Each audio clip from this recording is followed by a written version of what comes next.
Hi, this is Jordan. This month's XDA Developer TV is brought to you by caffeine. Lots and lots of delicious caffeine.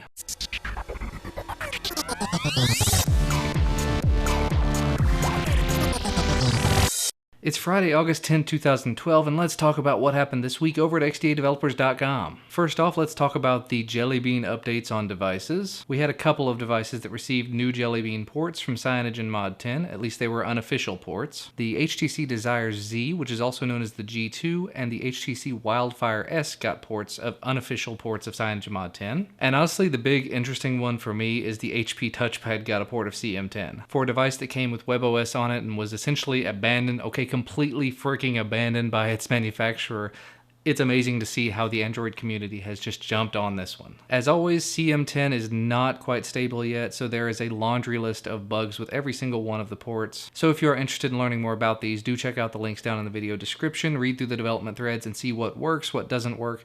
I guarantee you the list of what doesn't work is going to be a lot longer than the list of what works at this point. Now the next thing I wanted to talk about, the next couple of things I actually wanted to talk about are apps that have been developed by members of the community. For the longest time, when you are using your device, if you want to download a large file, you're kind of stuck. You've got to use 3G, 4G, or Wi-Fi. Well, not anymore. XDA recognized developer Elban has created an app called Super Download, which allows you to use your mobile data and your Wi-Fi at the exact same time. So if you've got a file that's 100 megs, you want to download it quickly, you can use both data streams to get the separate pieces of it. Of course, keep in mind, being rooted is required, so if you are not, don't even bother with it, but if you are, and being on this site you probably are, you may want to take a look at this app. Another thing about Android, and really any sort of device, that really gets on my nerves is having something on one device and not being able to pick up where I left off on another device. As an example, I could be playing a game on my phone and then put the phone down, pick up the tablet because it's, a bigger device, better screen, things like that, and I want to be able to pick up where I left off, but I can't do that currently. Au contraire.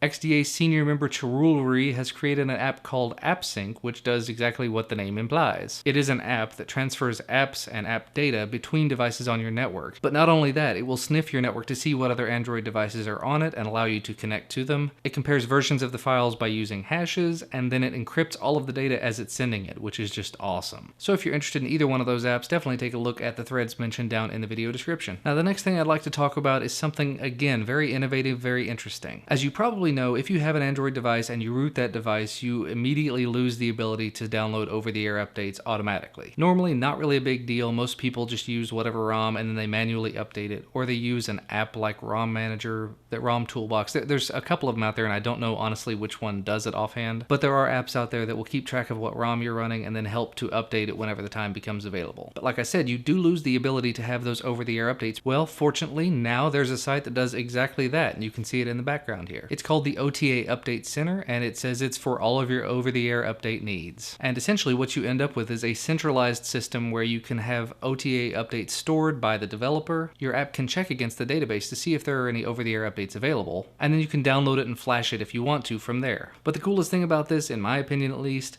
it's free. So again, if you're interested in taking a look at it, if you're interested in learning more about it, take a look at the link down in the video description. And last but not least, let's talk about what happened here on XDA TV over the last couple of days. On Wednesday, Erica put out a video talking about fast dormancy, giving a lot more information than the previous two videos she put out. Lots and lots of great information in that video, so I do highly recommend you go in to check it out. And then on Thursday, TK put out another app review talking about Fast Burst Camera. I've mentioned it previously in several news videos. It's a very interesting app. Tried it on my Droid X previously and did not have much success with it because it's an older, slower device.